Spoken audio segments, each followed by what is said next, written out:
Hear the words of Martin Luther King, the role of the church. One of the great misfortunes of history is that all too many individuals and institutions find themselves in a great period of change and yet fail to achieve the new attitudes and outlooks the new situation demands. The great question is, what do we do when we find ourselves in such a period?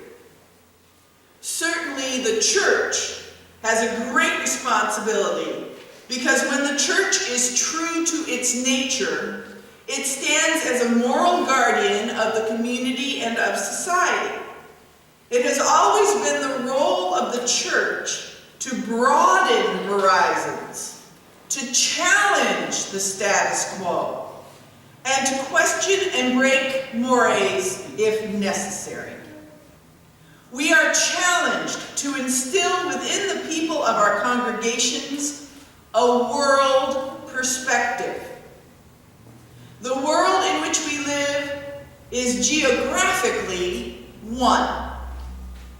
Now, more and more, we are challenged to make it one in terms of brotherhood. We must live together as brothers, or we will all perish together as fools. This is a fact of life. No individual can live alone.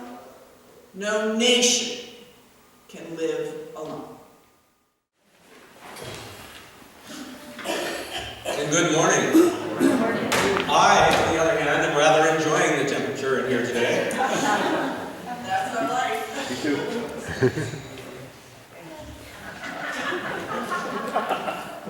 Tomorrow is Martin Luther King Jr. Day. It is a day where this nation takes the time to commemorate one of the greatest leaders this nation has ever known. A leader who, while he was a black man, and he was largely concerned with issues that affected black people, was not merely a black leader. He spoke out against poverty. He spoke out against war. He spoke out against the deplorable conditions in which the people of India and other poorer countries lived.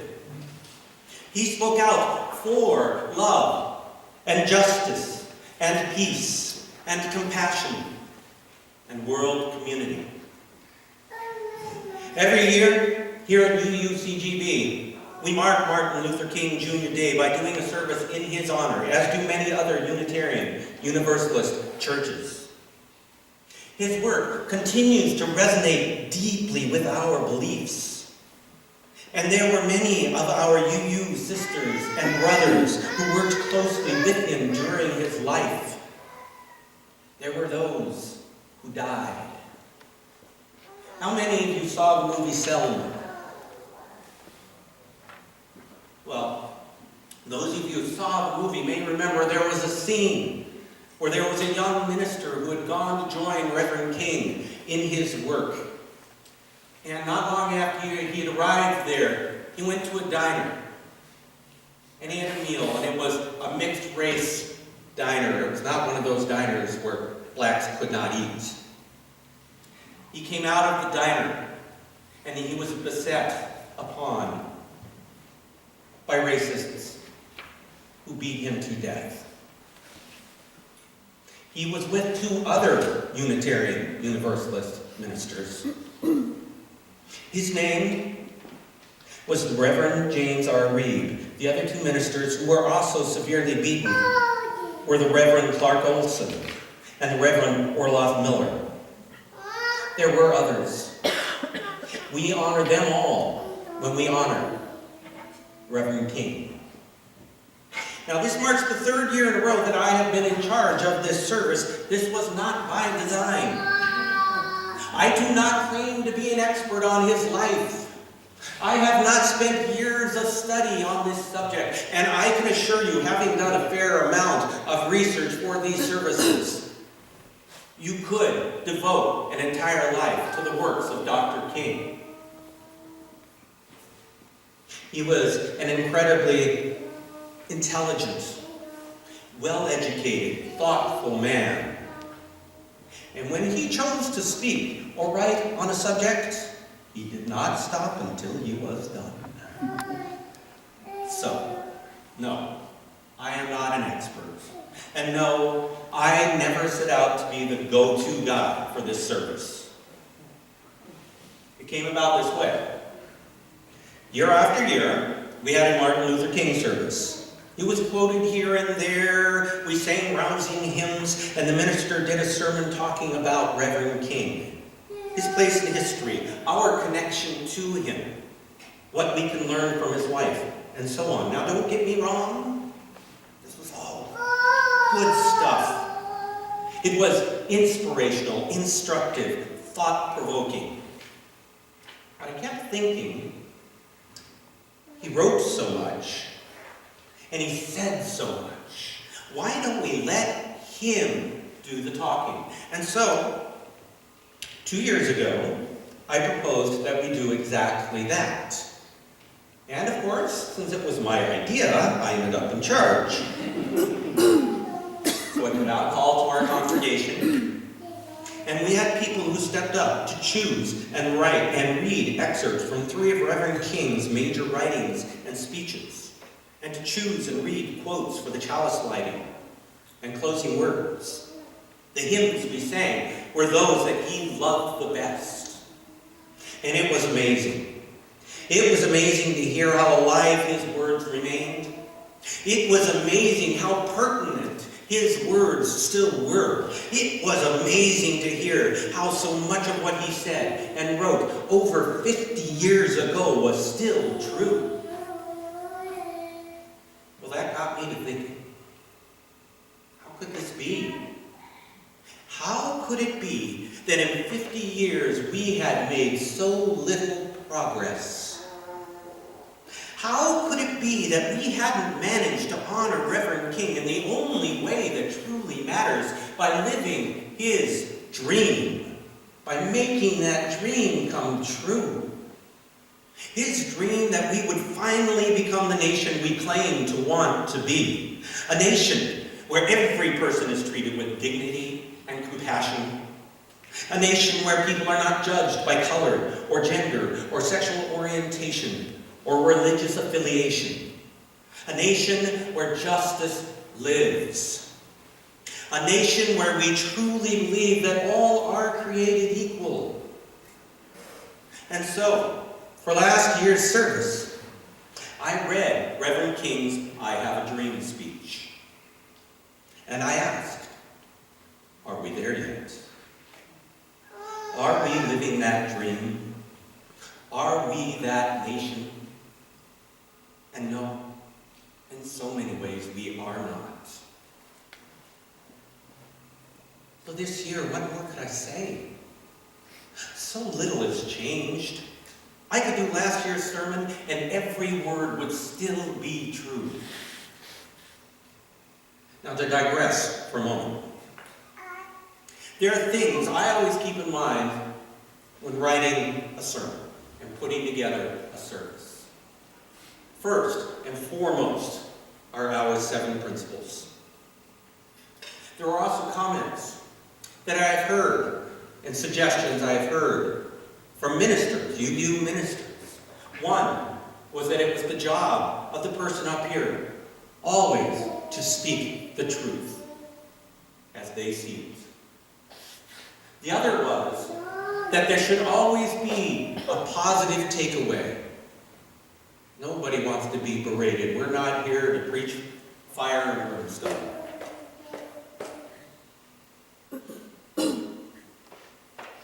Now, as many of you know, I'm going to tell the truth here. The past few months have been tough for my family. My father-in-law died suddenly this fall.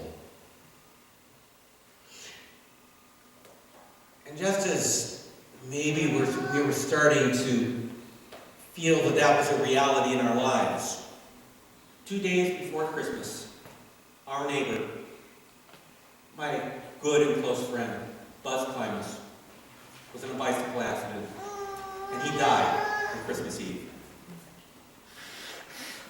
We started off 2016 by attending his funeral service. I have been in something of a fog for the past 4 months. I have not hardly been able to keep track of who I was, let alone of what I was supposed to do.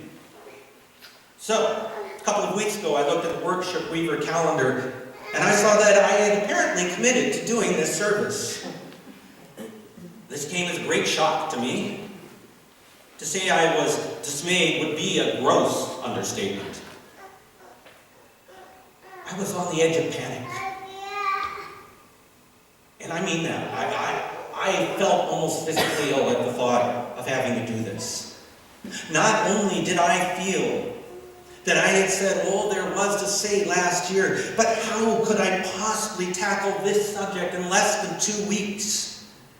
I had literally spent a year thinking about last year's service.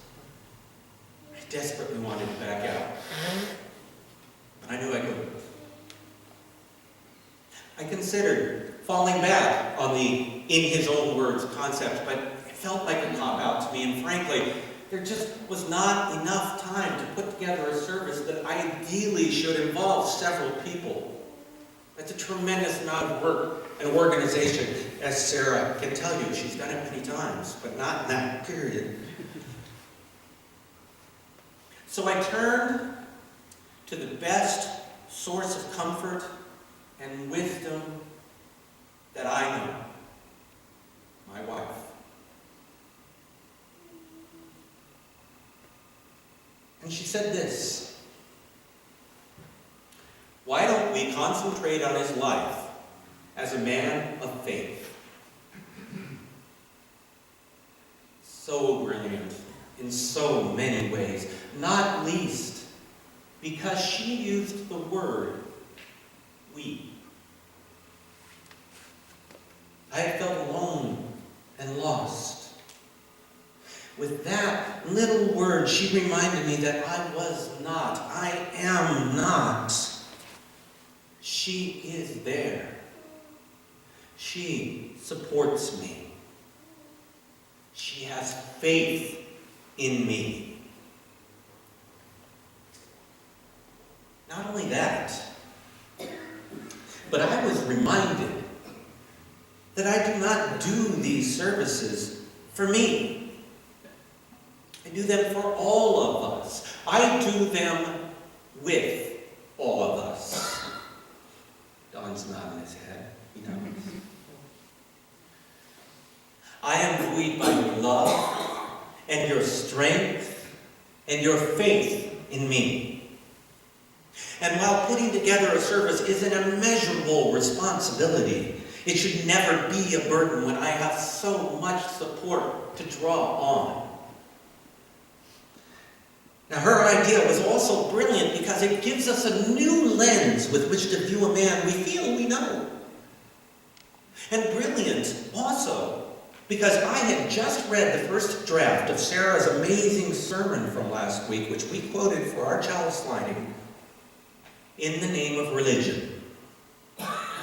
In that sermon, Sarah reminded us of what can and should be done in the name of religion. She reminded us that many faiths share many of our beliefs. And she reminded us that people of faith are not our enemies, for we are a people of faith. And as a people of faith, our words and actions should be guided by that faith so that we might be better people and work to make the world a better place.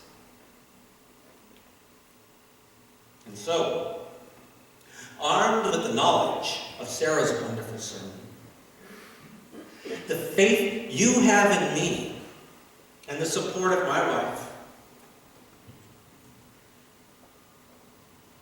my panic was transformed into excitement, and I was able to do the work that needed to be done.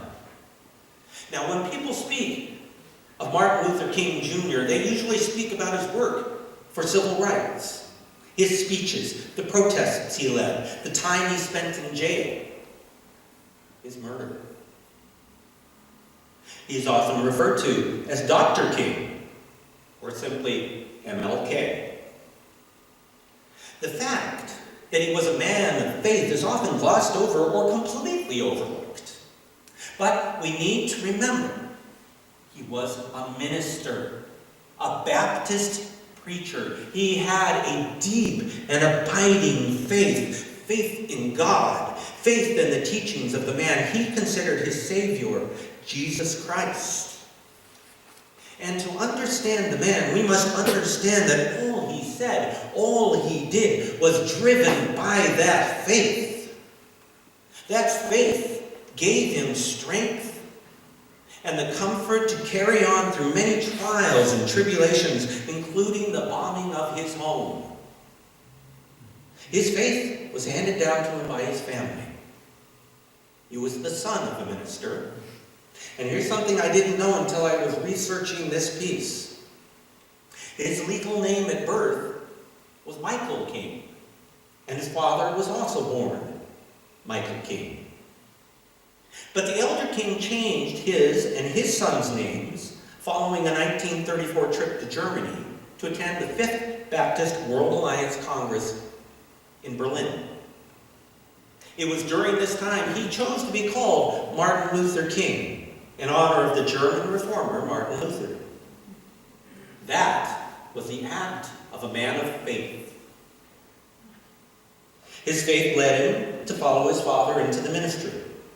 As a Christian minister, his main influence was Jesus Christ and the Christian Gospels. His faith was strongly based in Jesus' commandment of loving your neighbor as yourself, loving God above all, and loving your enemies, praying for them and blessing them. While his nonviolent thought was partly inspired by Gandhi's work in India, it was also based in the injunction to turn the other cheek in the Sermon on the Mount, and Jesus' teachings of putting the sword back into its place. In his famous letter from Birmingham jail, Reverend King urged action consistent with what he describes as Jesus' extremist love. In a sermon, he stated, "Before I was a civil rights leader, I was a preacher of the gospel. This was my first calling, and it still remains my greatest commitment. You know, actually all that I do in civil rights, I do because I consider it a part of my ministry. I have no other ambitions in life but to achieve excellence in the Christian ministry. I don't plan to run for any political office. I don't plan to do anything but remain a preacher. And what I'm doing in this struggle, along with many others, grows out of my feeling that the preacher must be concerned about the whole man."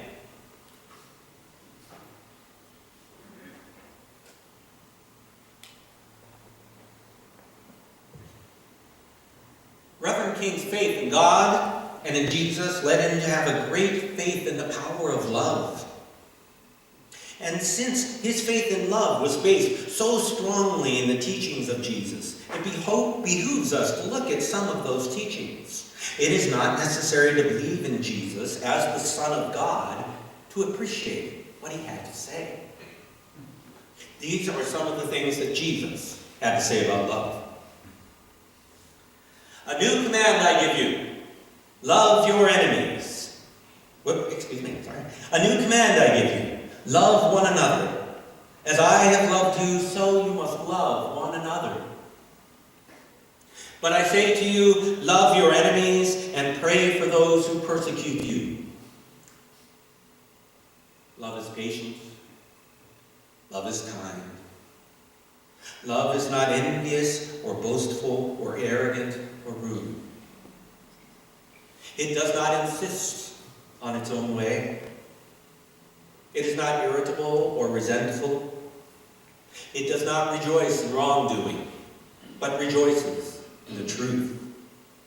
It bears all things, believes all things, hopes all things, endures all things. Reverend King had great faith in these teachings.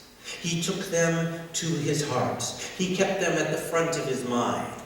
They guided him every step of his way.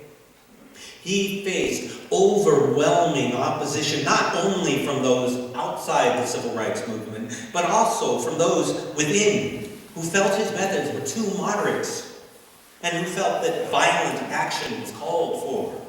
Yet, Reverend King remained true to his chosen path because he had faith that love was the only way. He spoke of love again and again. Darkness cannot drive out darkness. Only light can do that. Hate cannot drive out hate. Only love can do that. Love is the only force capable of transforming an enemy into a friend. I believe that unarmed truth and unconditional love will have the final word in reality. This is why right, temporarily defeated, is stronger than evil, triumphant. And finally, I have decided to stick with love. Hate is too great a burden to bear.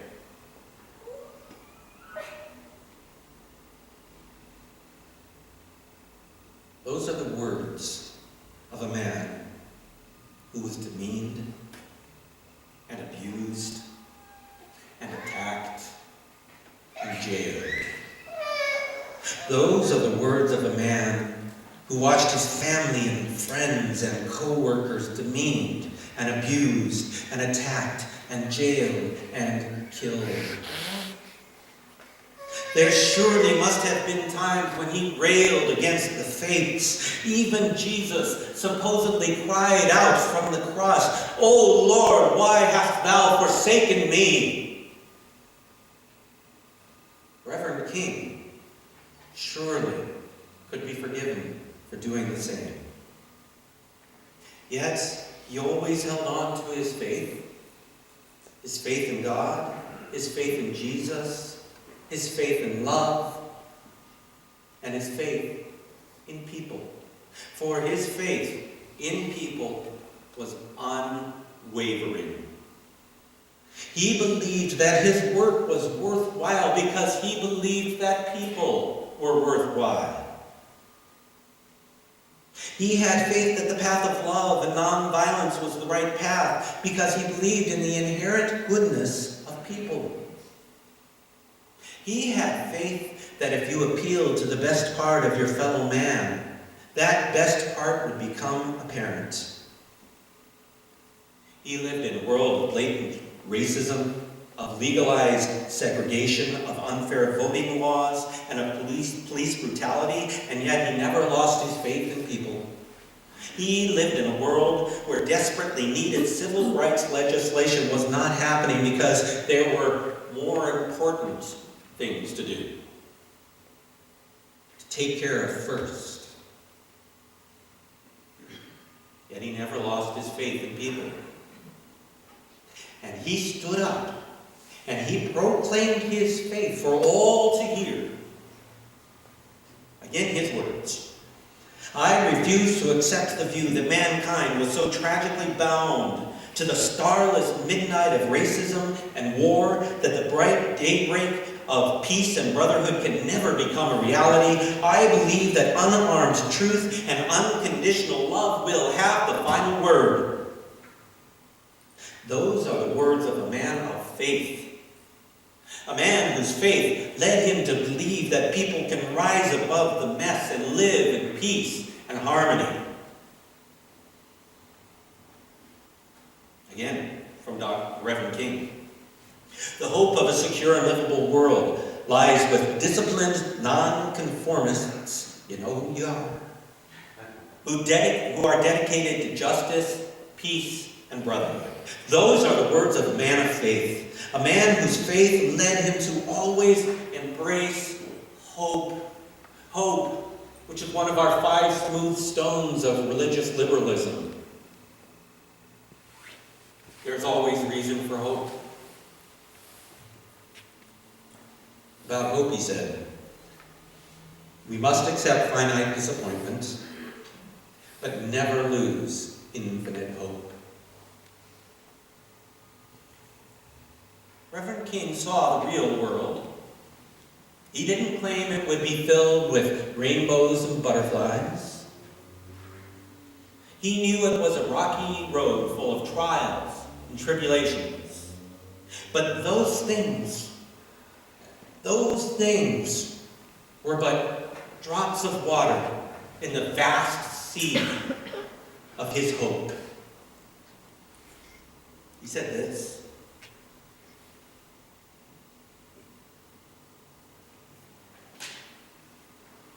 out of the mountain of despair, a stone of hope.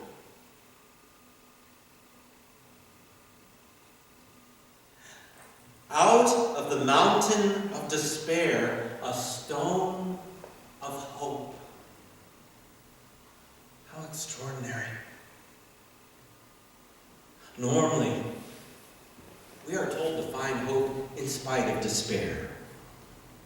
But Reverend King speaks of hope as an inherent part of despair. He saw hope within despair, just as he saw the spark of good within people, individually and as a group. Reverend King was a man of faith.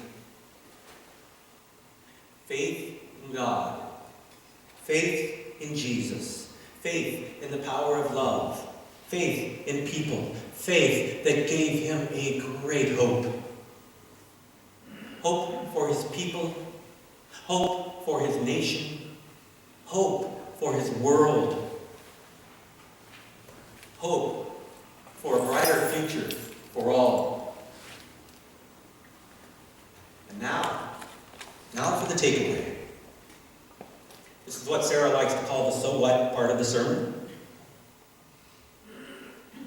So what? Why does this matter? Why does this matter to us as people? Why does this matter to us as people of faith? Why does this matter to us as Unitarian Universalists? Well, this matters to us as people because the Reverend Martin Luther King Jr. was a man. He was a man, nothing more, nothing less. He was one of us. He was our brother. And if he, being nothing more or less than a man, could make the world a better place, then so can we. Each and every one of us. Maybe not in the big way that he did. Maybe in something as small as a smile. Maybe something as small as using the word we. Maybe something as small as simply reaching out a helping hand. Or simply speaking out.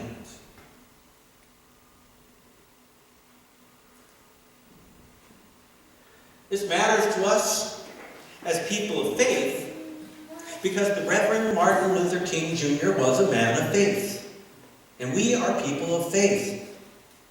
He taught us that if we are armed with a true and honest faith, we can move mountains. If we can carry that faith with us everywhere we go and in everything we do, then we can rise above all obstacles and see that there is always a reason for hope.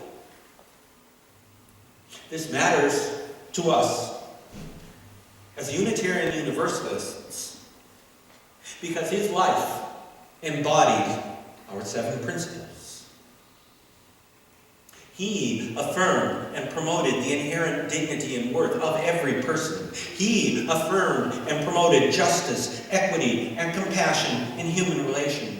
He affirmed and promoted spiritual growth. He affirmed and promoted a free and responsible search for truth and meaning. He affirmed and promoted the democratic process. He affirmed and promoted the goal for world community with peace, liberty, and justice for all. He affirmed and promoted respect for the interdependent web of all existence, of which we are all a part. And this brings me to one last question.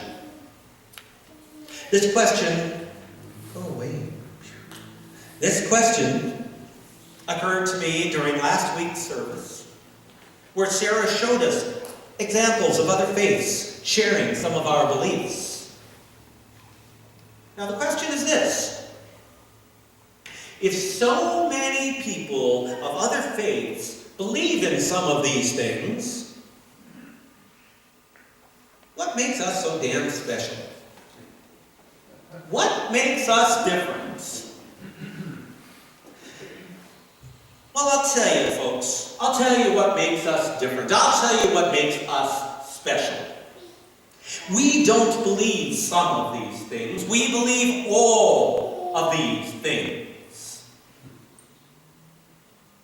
And we don't believe these things as something in addition to the basic tenets of our faith. They are our faith. They are who we are. So, follow the example of Reverend Martin Luther King. Embrace your faith. Carry your faith with you. Wherever you go, whatever you do, be your faith. Armed with that faith as the very center of our beings, we can build the nation and the world that the Reverend Martin Luther King Jr. lived and died for.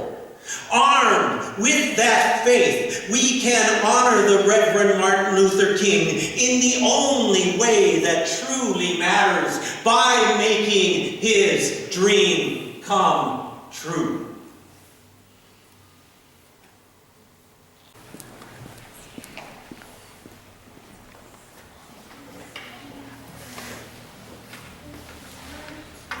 I want to bring this down among you.